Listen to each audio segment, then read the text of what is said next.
Astaghfirullah. Bismillahirrahmanirrahim.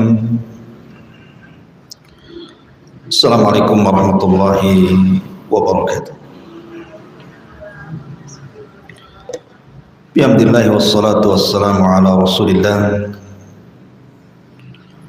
wa ala alihi wa sahbihi wa mawalah wa la hawla wa la quwata illa billahi wa ba'd.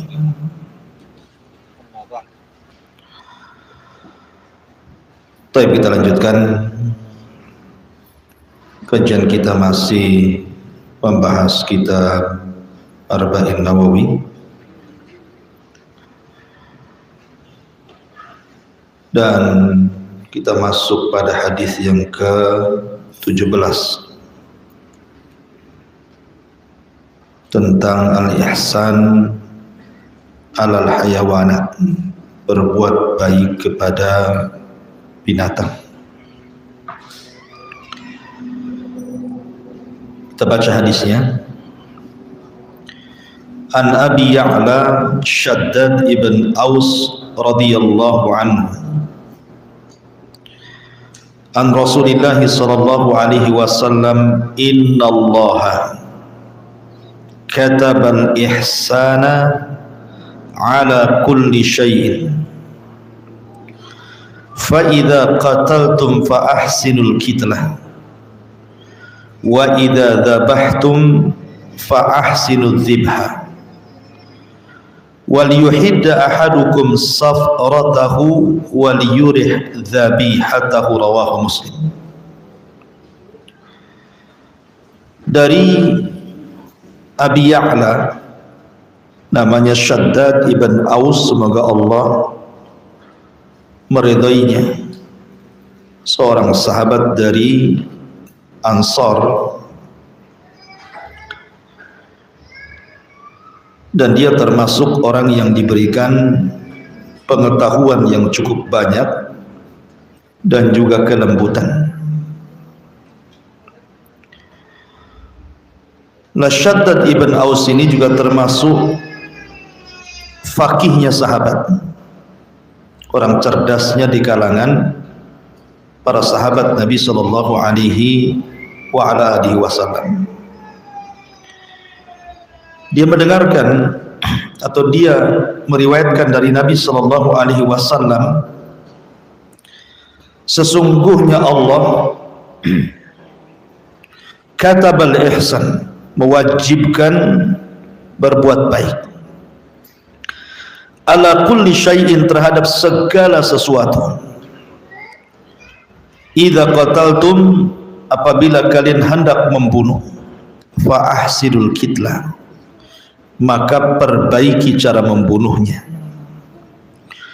Wa idza dzabhtum, apabila kalian hendak menyembelih, fa ahsinudz dzibha, maka perbaiki cara menyembelihnya. Wal yuhidda ahadukum safratahu, hendaklah salah seorang di antara kalian menajamkan pisau sembelihannya. Wal yurih dzabihatahu, dan senangkan sembelihan yang akan disembelihnya. Taib. Ma'asyiral muslimat yang dimuliakan Allah Subhanahu wa taala.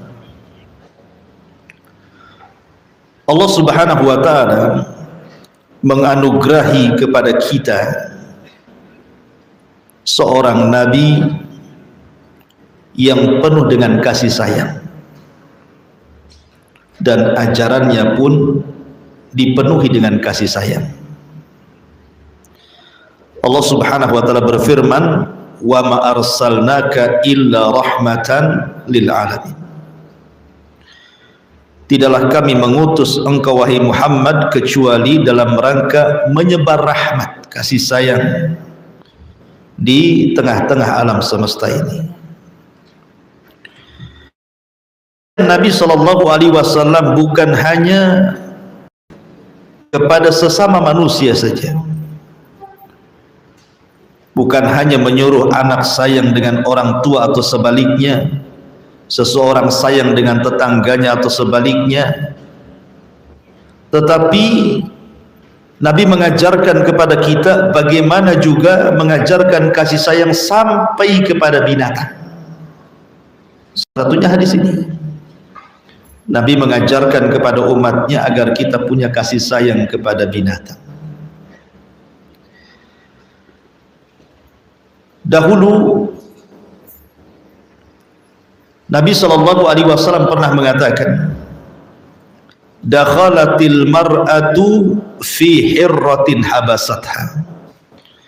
Ada seorang wanita diazab masuk neraka gara-gara menyiksa seekor kucing. Bayangkan, gara-gara kucing masuk neraka. Sehingga ibu-ibu kalau tak pandai ngerawat kucing, janganlah ambil-ambil kucing pula di rumahnya.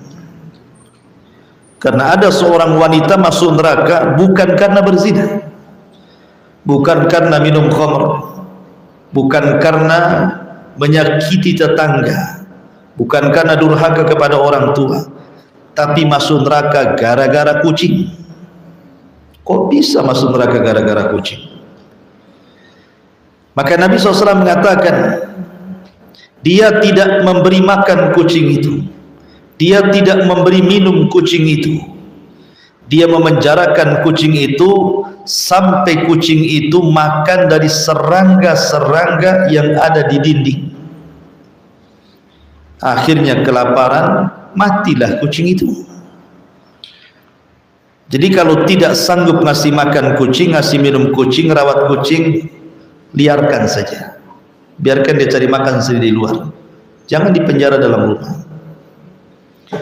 Karena kasusnya wanita ini, udzibatim ra'atu fi hirratin habasatha. Wanita ini diazab gara-gara kucing yang ditahan di rumahnya. La hiya akalatha wa la hiya syaribatha. Dia tidak ngasih makan, tidak ngasih minum, sampai dia takul min hasya'isil ardh, memakan serangga-serangga bumi, mati dia. Kata Rasul, udzibat, wanita ini diazab. Tapi lihat sebaliknya, di zaman Bani Israel, kata Nabi SAW, ada imra'atul bagi, wanita pelacur. Tiba-tiba kemudian dia tersesat di padang pasir, kehausan. Nemulah dia sumur di situ. Dengan susah payah wanita pelacur ini masuk ke dalam sumur itu untuk mempertahankan nyawanya. Diambil, diciduk dengan sepatunya, sampai akhirnya berhasil mengambil air dan bisa meminum dari sumur itu. Tiba-tiba kemudian dia melihat ada seekor anjing yang sedang kehausan dengan haus yang sama yang dirasakan dirinya, sampai menjulur-julur itu lidahnya itu. Sudah tidak punya tenaga, tidak kuat lagi. Kasihanlah wanita ini.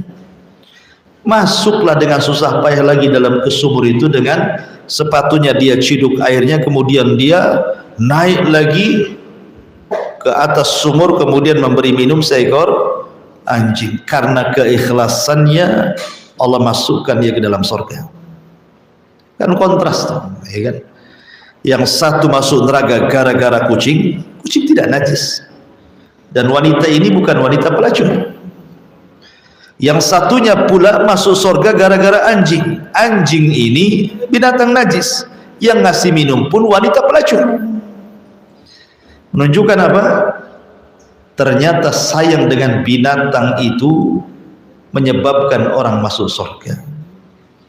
Penyebab masuk surga itu bukan sholat saja, bukan puasa saja, bukan sedekah saja, bukan silaturahim saja. Sayang sama binatang pun bisa menjadikan penyebab masuk surga. Itu maksudnya. Jadi yang punya rawatan binatang, ya berikan hak-hak kebinatangan, itu bahasanya. Ma'asyiral muslimat yang dimuliakan Allah Subhanahu wa taala. Kalau kita melihat, sebelum saya jelaskan nanti hadis ini ya, sedikit biar nyambung dengan hadisnya. Ada beberapa riwayat bagaimana Islam itu mengajarkan muamalah dengan binatang ini. Pertama, kisah Abdullah ibn Umar. Jadi Abdullah ibn Umar ini lewat di sebuah tempat, rupanya dia mendapati anak muda 2 orang sedang memanah burung. Burungnya sudah ketangkap, cuman burung ini sengaja ditali, kemudian dijadikan objek panahan. Jadi burungnya ditali, diikat gitu ya. Kemudian 2 anak muda ini memanah, melempar batu gitu. Sasarannya ya burung itu. Lah Abdullah ibn Umar radhiyallahu an lewatlah, akhirnya anak-anak muda ini pun takut melihat Abdullah ibn Umar, langsung pergi, lari. Maka Abdullah ibn Umar radhiyallahu anhu mengatakan, "Man fa'ala hadza?" Siapa yang melakukan ini kepada burung ini? La'anallahu man fa'ala hadza. Inna Nabiyya sallallahu alaihi wasallam la'ana man ittakhadha syai'an fihi ruh gharadan. Kata Abdullah ibn Umar, laknat Allah kepada orang yang melakukan ini. Karena Nabi yang bersabda, semoga Allah laknat orang yang mencabut ruh binatang secara paksa, dijadikan objek untuk lemparan panah gitu ya. Lihat, gara-gara menyakiti binatang sebab turun laknat. Gara-gara menyakiti binatang kita dilaknat. Apa laknat itu artinya? Laknat itu dijauhkan dari sorga, didekatkan ke neraka. Itu laknat artinya. Atau dengan kata lain, laknat itu dijauhkan daripada rahmat, didekatkan dengan azab. Ya. Ma'asyiral muslimat yang dimuliakan Allah Subhanahu wa taala, bahkan ada seorang yang menandai wajah keledai. Ya mungkin kalau zaman sekarang kan ibu punya kucing gitu kan, supaya tidak tertukar dengan kucing tetangga, biasakan dikasih kalung tuh ya di zaman sekarang kan. Kasih kalung, kasih nama ibu di situ. Jadi yang manggil kucing manggil ibu pula di situ. Ada namanya kan. Jadi orang dulu nandai binatang itu kejam, bukan dikasih kalung atau dikasih cat gitu ya, tandai disemir gitu. Tidak, diambil besi, kemudian dibakar, kemudian dikai, dilukai. Nabi SAW melihat itu. Ya kok ngasih tanda, kok dikasih besi panas ditempelkan di kulitnya keledai ini. Maka Nabi SAW langsung marah dan mengatakan, la'anallahu alladhi wasama. Semoga Allah melaknat orang yang menandai binatang ini dengan besi panas, katanya. Rawahu Muslim. Lihat bagaimana gara-gara seseorang hanya ngasih tanda binatang saja biar tidak tertukar saja sudah mengundang laknat. Ma'asyiral muslimat yang dimuliakan Allah Azza wa Jalla, Anas bin Malik radhiyallahu an dalam Musnad Imam Ahmad pernah dibonceng oleh Nabi SAW di atas keledainya. Tiba-tiba keledai ini lewat di seekor unta, dikejar sama unta itu. Rupanya unta itu larinya kencang, mampu menyusul Rasul yang sedang membonceng Anas ibn Malik radhiyallahu anhu. Tahu-taunya dihadang Nabi. Untanya ngadang Nabi itu. Ketika unta di depan, tiba-tiba ia unta itu langsung duduk kemudian sujud. Ya sujud ala unta. Bedalah sujudnya unta dengan ibu-ibu. Yang jelas unta itu sujud saja di depan Nabi. Nabi turun. Dilihatnya unta itu rupanya menangis pula unta itu. Binatang itu bisa menangis. Ya, bisa menangis binatang itu. Mengeluarkan air mata. Maka Nabi SAW mengusap pipi dari unta itu. Setelah kemudian diusap, unta itu agak tenang, Nabi SAW memanggil orang-orang Ansar. Man sahib hadal jamal, hei orang-orang Ansar, siapalah pemilik unta ini? Maka akhirnya kemudian dicarilah oleh anak-anak muda Ansar, tahulah siapa pemiliknya. Datanglah pemiliknya ke hadapan Nabi.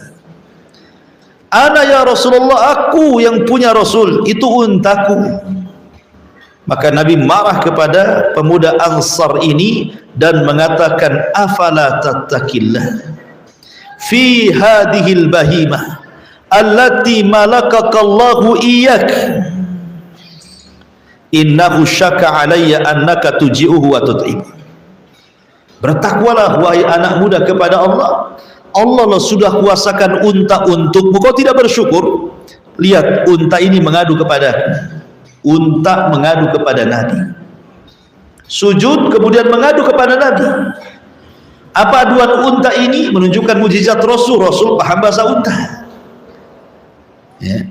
Kemudian kata Nabi SAW, untamu mengadu kepadaku bahwa engkau hanya pandai mempekerjakan tapi tidak pandai merawat. Kau buat dia lelah, letih, lapar sehingga dia tersiksa hidupnya. Lihat, Nabi marah nih sama anak muda ini gara-gara tidak merawat untanya kan. Hanya disuruh bekerja tapi tak kasih makan, ya, jadi sesuailah gitu.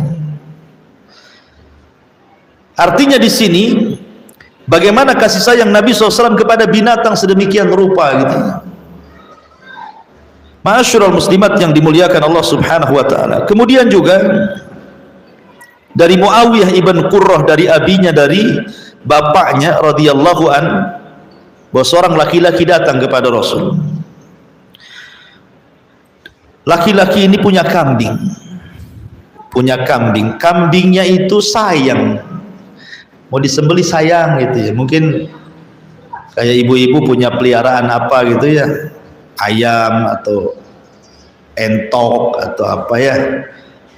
Ibu suka tuh dengan peliharaan ibu, dengan ayam itu kayaknya sayang. Kalau bisa jangan disembelih lah, karena kadang-kadang orang kalau sayang binatang itu lebih baik mati dibandingkan disembelih gitu ya, saking sayangnya sama binatang itu. Karena kalau sudah disembelih karena sudah kadang sayang, mau makan itu sayang pula gitu. Ya. Jadi nggak mau dimakan gitu. Jadi ada anak muda dari kalangan sahabat itu punya kambing, sayang betul dia sama kambingnya. Dia datang kepada Rasulullah, ya Rasulullah, inni la adbahu syata wa ana arhamuha. Rasul, aku ingin menyembelih kambing, tapi aku sayang dengan kambing itu, mau aku sembelih. Bagaimana wahai Rasul? Maka Rasul mengatakan, wasyat in rahimtaha rahimakallah. Kepada kambing itu, kalau memang kau jujur sayang dengan kambing itu, semoga Allah berikan kasih sayangnya kepadamu. Sebab turun rahmat karena sayang kepada binatang kan? Artinya apa? Terkadang binatang itu bisa melembutkan hati gitu maksudnya. Lihat, Nabi sebelum jadi Nabi, jadi apa dia? Penggembala kambing kan? Lama jadi penggembala kambing, di usia 12 tahun sampai 20 tahun. 8 tahun Rasul jadi penggembala. Tapi dari situ Rasul dapat pelajaran banyak.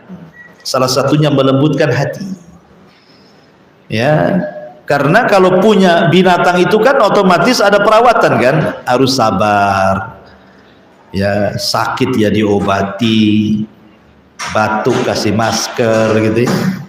Karena corona divaksin gitu ya. Ya sabarlah, namanya punya binatang ya. Sebab kalau sampai ibu kemudian tega, bisa dilaknat, penyebab masuk neraka kan itu. Jadi kalau kita kemudian merawat binatang betul-betul, justru itu penyebab pula kita ini lembut hatinya. Makanya Rasul mengatakan, wasyat in rahimtaha rahimakallah. Dan kambing yang kau katakan kau cinta dengan dia, kalau betul-betul kau sayang dengan dia, maka Allah berikan kasih sayangnya kepadamu. Allah berikan rahmat kepada orang-orang yang sayang kepada binatang.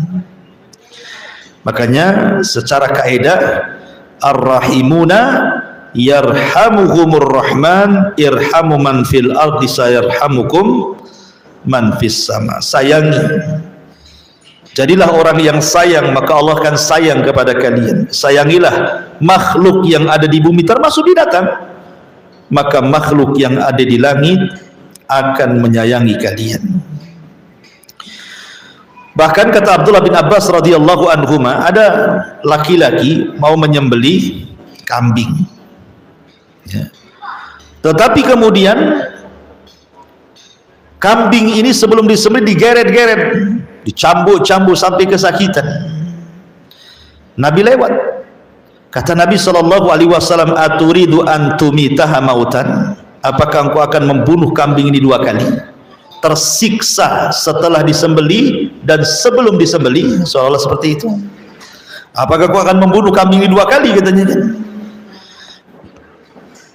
Bahkan ketika Nabi SAW sedang safar bersama pasukan, salah satu sahabat ini di perjalanan melihat ada burung, ada anak-anaknya, karena lucu diambil anak-anaknya mau dirawat, ya. Ketika emak burungnya nggak ada, gitu, ambil anak-anaknya itu. Jadi ketika diambil anak-anaknya, datanglah ini orang tua burung ini, keliling-keliling di sarangnya itu, karena anaknya nggak ada.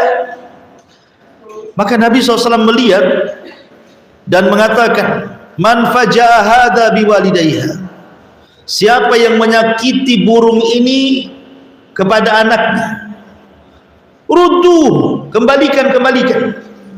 Nah, Nabi SAW sampai disuruh mengembalikan anak burung kepada induknya.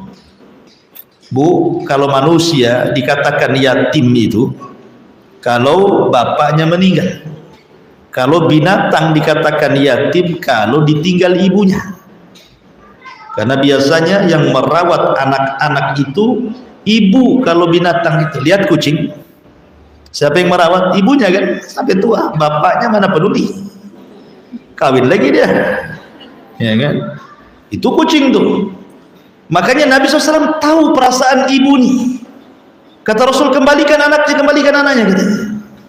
Kalian sudah menyakiti burung itu. Subhanallah.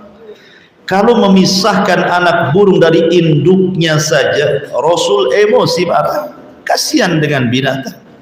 Gimana kalau yang dipisahkan itu manusia? Dan ada orang ngompor-ngomporin supaya suami istri cerai. Kan ada, Bu, tukang kompor itu, dulu pakai minyak, sekarang kompor gas, meledak. Itu cepat sekarang, ya. Dukung cerita suaminya, wah sudah, cari yang lain saja, kayak nggak ada laki-laki lagi gitu. Ngompori dia, dan misahkan ini binatang saja. Rasul marah, gimana pula manusia dipisahkan? Suami istri bercerai, hak hidhanah persusuan itu siapa? Ibunya. Kalau masih bayi,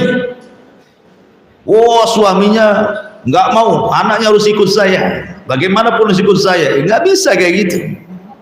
Kecuali kalau anak ini sudah balik, walaupun tidak balik sudah mumayyiz lah, sudah berakal.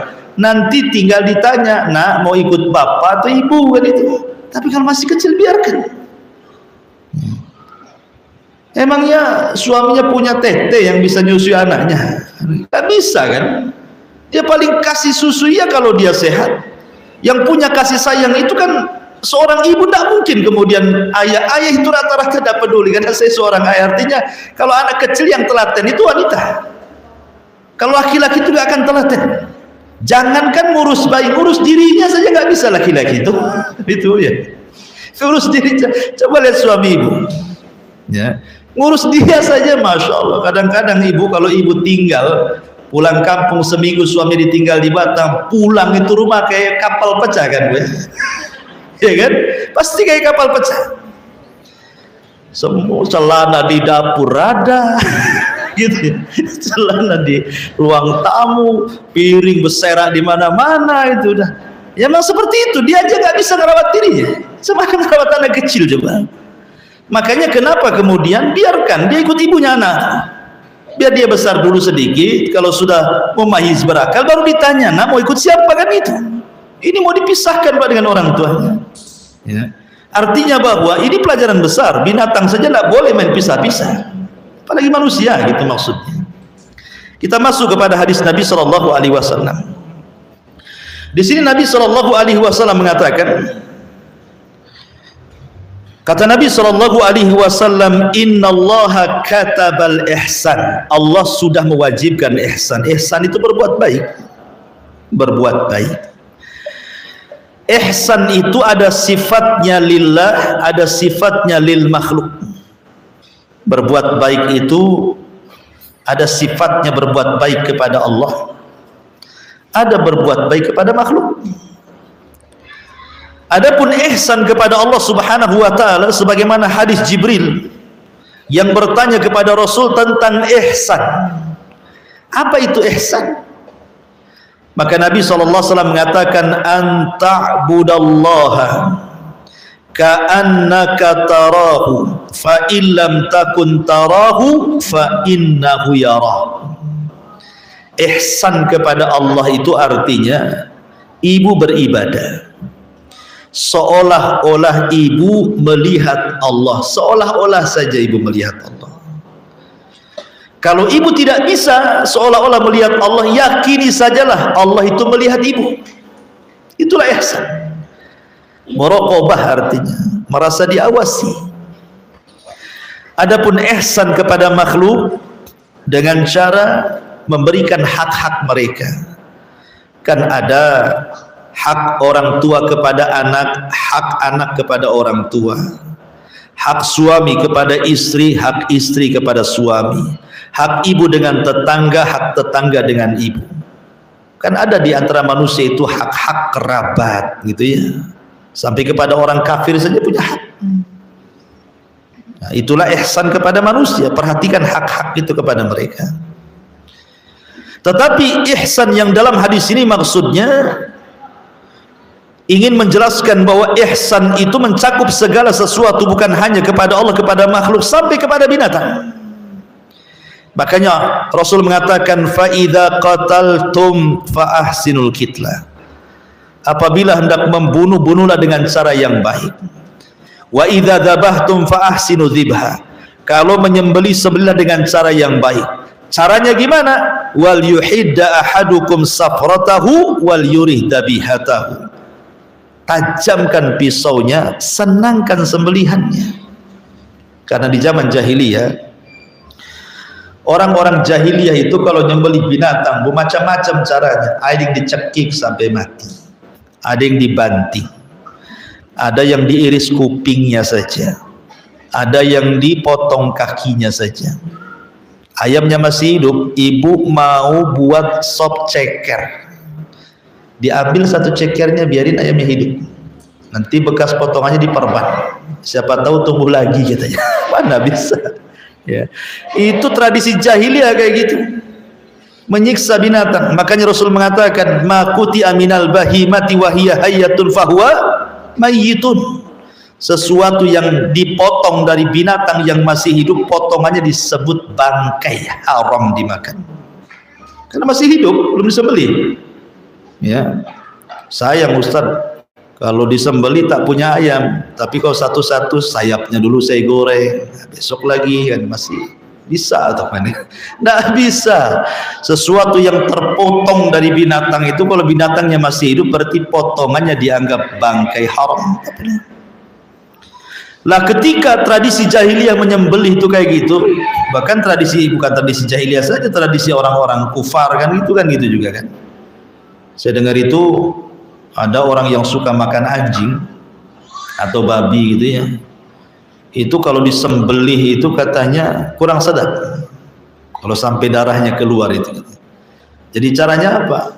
Caranya dicekik sampai mati. Katanya enak. Iya, enak dari siapa? Bagi kita umat Islam haram lah. Oh, enak-enak pula. Tapi kan ada orang yang beli kayak gitu ya. Lah ketika Islam datang, maka tidak boleh seseorang itu menyembelih binatang dengan cara seperti itu, dipukul, dibanting, dijatuhkan, dicekik, nggak boleh. Maka Nabi mengatakan, wa idza dzabhtum fa ahsinud dzibha. Kalau hendak nyembelih, perbaiki cara menyembelihnya. Kita punya adab dengan binatang. Dengan cara apa? Falyuhidda safrah, tajamkan. Sebab kalau tidak tajam, seperti orang-orang jahiliyah nyembelih terkadang pakai pisau yang tidak tajam itu, bukan hanya nyakiti binatang, Bu. Orang yang menyembelih saja bisa disakiti dia. Coba saja nyembelih sapi pakai pisau tumpul, tidak mati-mati, tak ngamuk tuh sapinya kesakitan. Ya. Banyak kok kasusnya kan, pisaunya nggak tajam nyembelih sapi, kemudian dipegang rame-rame, itu sapi bisa bangkit nyakiti orang sekitarnya. Jadi memadorotkan si sapinya, memadorotkan si penyembelihnya kalau tidak tajam itu. Makanya adab-adabnya harus tajam juga, dan juga senangkan binatangnya. Jangan kemudian digeret, dipukul, dipaksa di ini. Kadang habis disembelih belum mati dicemplungkan ke kompor gas biar cepat matang kan itu. Belum mati, biarkan mati dulu baru direbus. Ini biarkan langsung direbus biar cepat mati. Ini matinya karena direbus atau karena disembelih. Jadi syubhat kan jadinya ya. Jadi di sini ada adab kita berbuat baik kepada binatang. Kemudian di awal kalimat Rasul mengatakan fa idza qataltum fa ahsinul qitla. Dari sini bahwa apabila kita membunuh, maksudnya membunuh manusia karena kisos. Orang membunuh dibunuhkan kisos. Karena zina muhsan, sudah menikah berzina dalam Islam rajam. Karena dia seorang penjahat, perampok lapangan, tak segan-segan bukan hanya mengambil harta tapi membunuh, maka ditakzir, boleh dibunuh. Ya, atau para pemberontak dan begitu seterusnya. Walaupun mereka itu banyak pelanggaran dalam bentuk kisos, tetap ketika membunuhnya dengan cara yang baik kan gitu. Jangankan itu dalam peperangan yang jelas-jelas perang tuh, orang Islam melawan orang kafir, Nabi mengatakan la tumatsilu nisaan wala walidan wala taqtulun nisa wala walid. Ya, jangan memutilasi, jangan membunuh anak-anak perempuan dan orang-orang tua.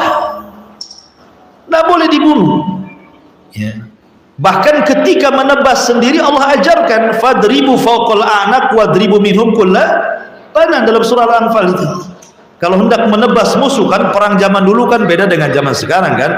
Zaman dulu kan pakai pedang, nggak ada yang bawa pistol. Zaman Nabi itu sampai Al-Quran mengajarkan cara nebasnya. Nebas musuh saja diajarkan dalam Al-Quran. Cari titik, kalau sekali nebas mati dia. Kasihan kalau ditusuk-tusuk perutnya tidak mati-mati. Ya, dengan cara apa? Tebas sebelah sini nih, di tengkuk nih. Ya, tebas sebelah tengkuknya sini atau di nadinya. Sampai Rasul menjelaskan perang saja, mana daerah yang harus dipenggal oleh pedang itu sampai ditentukan titik-titiknya kan, mana yang cepat mati. Sampai diajarkan kasihan sama musuh. Ya, padahal musuh tuh nggak boleh nyiksa dia kan itu ya. Oh, ditusuk-tusuk perutnya nggak mati-mati lah lama, jerit-jeritnya. Ya, sampai seperti itu ya. Kalau dalam perang saja gitu ya, Allah mengajarkan kasih sayang, gimana di luar perang? Ya, makanya Rasul mengatakan fa idza qataltum fa ahsinul qitla. Kalau hendak membunuh, bunuhlah dengan cara yang baik. Lah kalau membunuh saja kita disuruh beradab, disuruh cara yang terbaik, tidak menyakiti sekali yang akan dibunuh gitu ya. Gimana balas dalam konteks lain yang bukan pembunuhan? Termasuk juga kalimat yang kedua, wa idza dzabhtum fa ahsinu dzibha. Kalau hendak menyembelih binatang, maka sembelihlah binatang itu dengan cara yang baik. Tajamkan pisau, senangkan sembelihnya. Ya, kalau memang masih mau makan, kasih makan banyak-banyak sebelum disembelih kan. Dikawinkan dulu, ya diusap-usap, dilus gitu ya. Tapi jangan pula berlebihan, dibawa ke salon, apalah itu ya. Taib. Kemudian di antara faedah hadis ini, satu, dalam hadis ini al-hathu ala rahmah wasyafaqati bil hayawan. Pertama, dalam hadis ini ada anjuran menanamkan kasih sayang kepada binatang. Kemudian yang kedua, an-nahyu anil muthlati bil insan ba'da qatlih duna wajhi haqqin. Tidak boleh memutilasi manusia setelah dia meninggal. Pokoknya dalam perang sudah mati, ya sudah, jangan dimutilasi badannya. Jangan seperti orang jahiliyah, seperti Hindun ketika memutilasi Hamzah Asadullah kan, sampai ususnya ditarik, digunakan walung, anting, macam-macam gitu ya. Islam haram, tidak boleh. Kemudian yang ketiga, tahrim kulli ma fihi ta'dzibun lil hayawan. Haram hukumnya mengazab hewan jenis apapun, tidak boleh, kecuali hewan-hewan yang boleh dibunuh. Bahkan ketika perintah membunuh cicak saja, bagaimana Nabi SAW memerintahkan kita walau bisa itu sekali tepuk mati. Sampai Rasul memberikan semangat, siapa yang menepuk sekali mati pahalanya sekian. Kalau 2 kali tepuk mati pahalanya berkurang sekian. Kalau 3 kali tepuk mati pahalanya berkurang lagi. Sampai dibuat pahala bertingkat-tingkat. Ya, supaya kita ini betul-betul membunuh cicak itu ya. Ya Bu ya, itu pahala bunuh cicak. Jadi kalau cicak Bu kejar sampai ke kolong ranjang. Tapi kalau bisa sekali tepuk saja, mati pahalanya besar tuh. 2 kali tepuk kuranglah pahalanya. 3 kali tepuk kurang lagi. Enggak ditepuk yang enggak dapat pahala. Enggak mati-mati dia. Ditengokin aja kan gitu. Jadi di sini ada haram, tidak boleh seseorang mengadab hewan. Kemudian fihi samahatus syari'ati wa yusruha. Di dalamnya ada kemudahan syariat. Kemudahan syariat haitsu buniyat alal ihsan, di mana syariat ini tegak di atas ihsan, kebaikan. Kemudian juga yang nomor 5, di sini zakaran Nabi SAW qaidatan, Rasulullah SAW membuat sebuah kaidah, thumma dharaba misalan, kemudian menyebutkan 2 misal 2. Kaidahnya pertama, Allah wajibkan berbuat baik, kemudian diberikan 2 contoh berbuat baik saat membunuh orang dan berbuat baik saat menyembelih binatang. Menyembelih orang maksudnya menyembelih sesuai dengan syariat, orang itu boleh dibunuh gitu ya, maksudnya di sini. Atau menyembelih hewan yang memang dihalalkan untuk disembelih, seperti binatang-binatang ternak. Nah, itu yang halal disembelih. Ini diantara faedah daripada hadis ke-17. Wallahu a'lam. Baik Bu, siapa yang mau bertanya silakan.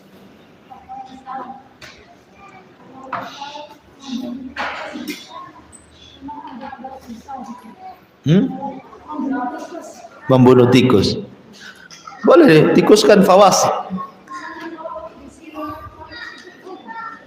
disiram air panas, mau direbus sama ibu. Jadi sebaiknya jangan mengazab itu dengan sesuatu yang ada sifatnya dengan api ya. Jadi ibu tidak usah lah, jangan dibunuh dengan cara yang dekat-dekat dengan api ya, karena itu kan panas karena api kan, baik yang direbus ataupun yang didispenser kan tetap saja dari api juga kan. Sementara Rasul mengatakan la yu'adzibu binar illa rabbun nar, tidak boleh mengazab dengan api kecuali Rabb pemilik api. Maka kalau ingin bunuh Bu, pukul sajalah, pukul saja. Atau kalau memang ini kalau orang dulu bunuh tikus itu biasanya kalau masuk perangkap langsung diselamkan ke air kan, di sungai itu biasanya, jadi lihat kan langsung ditaruh di sungai kan, dikasih batu biar nanti sekira berapa jam habis oksigennya kan mati juga dia. Nah, itu kan bukan dengan api kan gitu. Wallahu a'lam ya.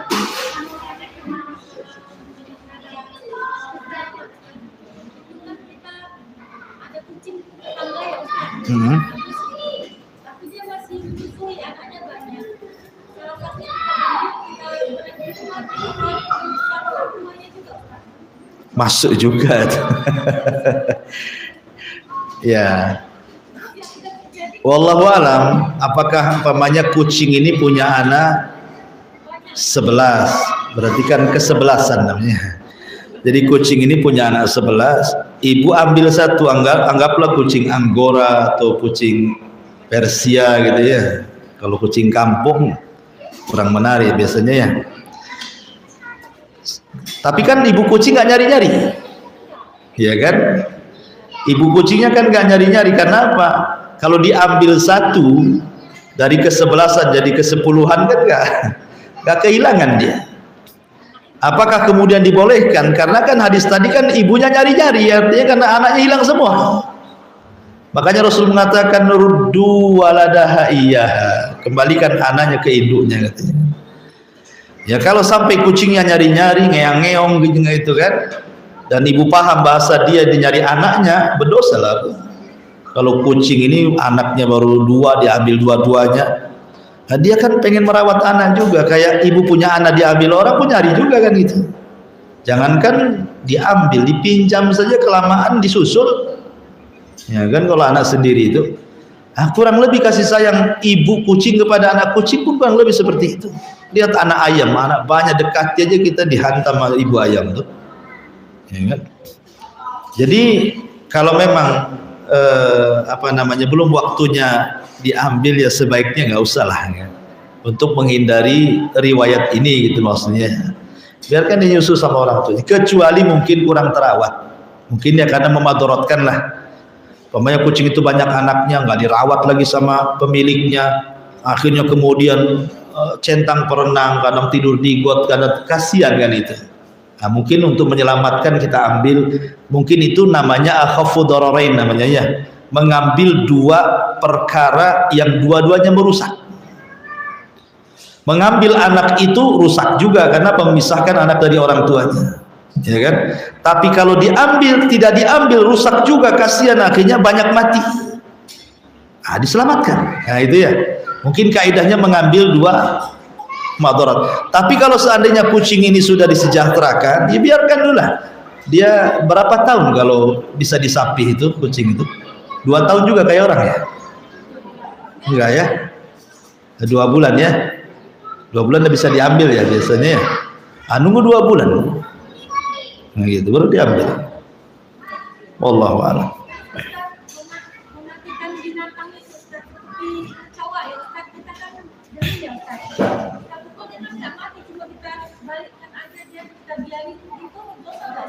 Dibalik, kasihan lah Bu. Kalau mau dibunuh, bunuh saja, atau beli baygon disemprot. Iyalah, kasihan dia. Itu kan gerak-gerak minta tolong itu. Help kata dia. Gitu ya. Ibu tak paham saja.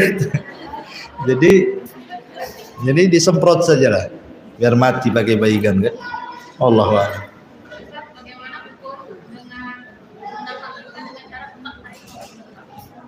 Itu pukat harimau.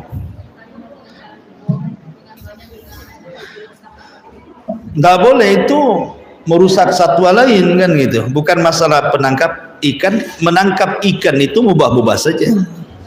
Ikan itu kan Allah yang ciptakan untuk manusia. Allah itu menciptakan langit dan bumi dan isinya itu untuk kita manusia. Ya. Artinya kita menangkap ikan dengan cara apapun bisa.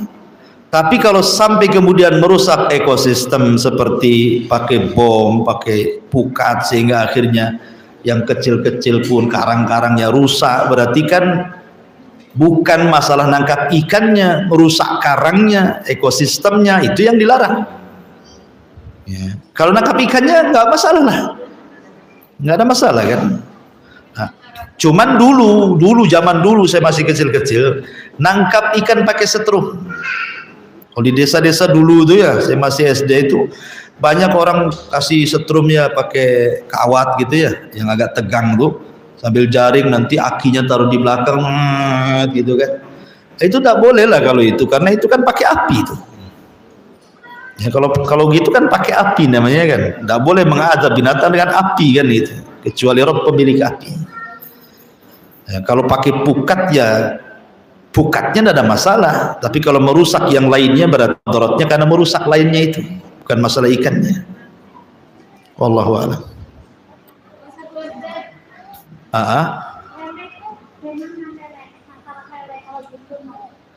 Bunuh lele ya harus dibunuh, nggak dibunuh nggak bisa digoreng, gimana pula?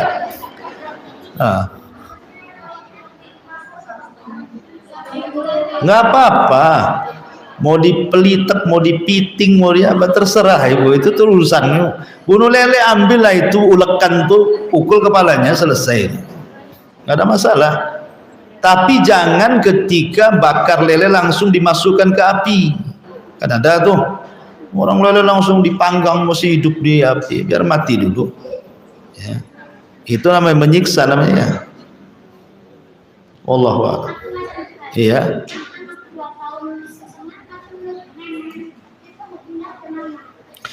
Anaknya nggak boleh, harus disapi Bu, karena Al-Quran jelas mengatakan usia penyapihan itu 2 tahun ya, sebaiknya cepat disapi. Ya ibunya lah dikasih apa, kasih pahit-pahit di situ, kasih sambiloto atau apa kan biar kepahitan anaknya, lama-lama nggak mau kan, atau kasih apa warna-warna yang buat jijik anaknya kan, biar gak ini. Pandailah ibu-ibu, laki-laki mana tahu itu, bisa diajari pula ya.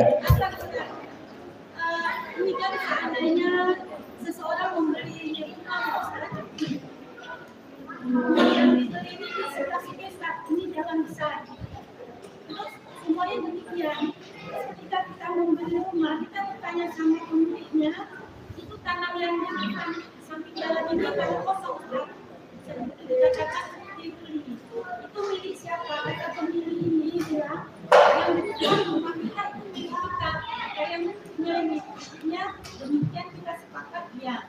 Terus ternyata Ustaz, setelah kita tahu bahwa ada tetangga rumah kita ini, dia yang tempat di situ lama dan dia membersihkan kuli tersebut ya.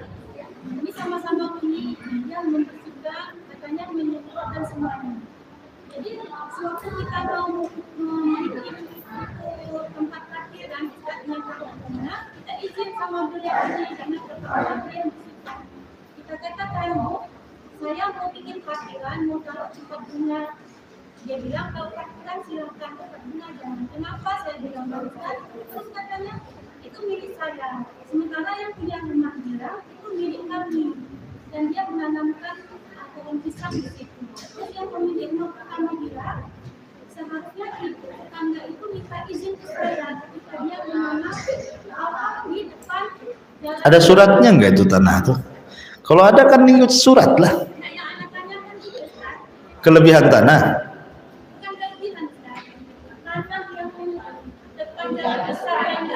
Pasung.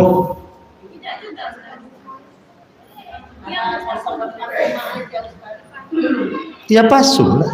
Roll jalan. Iya. Kalau roll jalan ikut punya pemerintah lah. Di Batam ini tidak ada yang punya hak sendiri. Kan hak guna bangunan bayar WTO di sini. Semana pulang milik sendiri lah.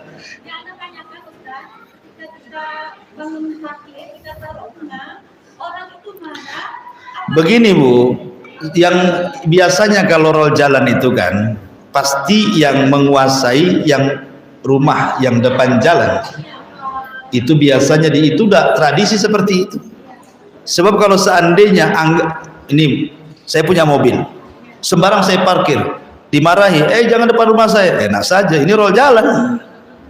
Nanti semua orang bisa melakukan seperti itu kan, nyakiti orang jadinya kan. Nah, biasanya yang depan rumah, itulah yang menguasai, dia pasungkan. Karena itu pasung itu kan maksudnya fasilitas umum, masing-masing orang dapat kan gitu. Karena pinggir jalan kan kayak gini kan masing-masing dapat tuh. Di situ untuk paritnya, untuk parkir, untuk apa, supaya tidak mengganggu satu tangga dengan yang lainnya. Lah yang ini yang mengaku ini, apa alasan mengakunya? Dia tidak rumahnya di situ, tapi kok diaku.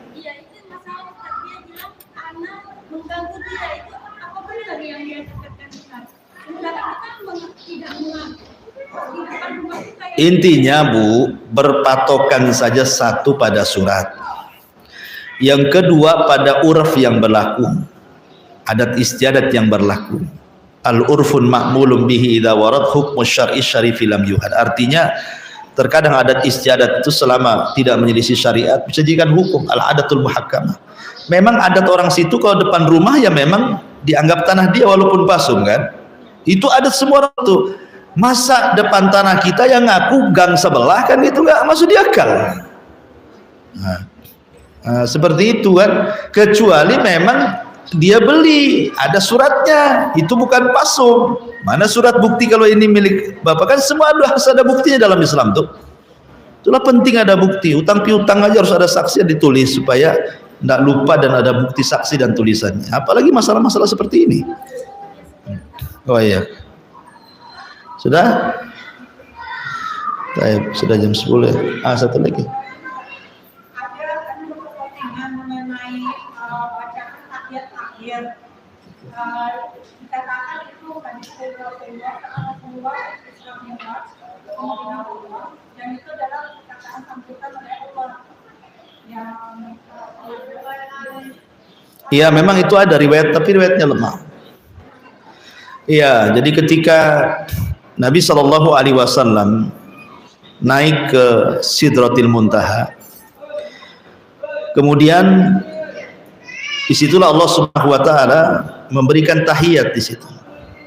Nabi SAW mengatakan at-tahiyatu lillahi wat thayyibat, kan itu ya. Kemudian ketika membaca tahiyat, maka kemudian dijawab di situ. Ya. Allah mengatakan bahasanya mungkin saling saut-sautan antara Allah dengan Rasulullah. As-salawatu wat thayyibat. Kemudian gimana? Tahiyat itu akhirnya awalnya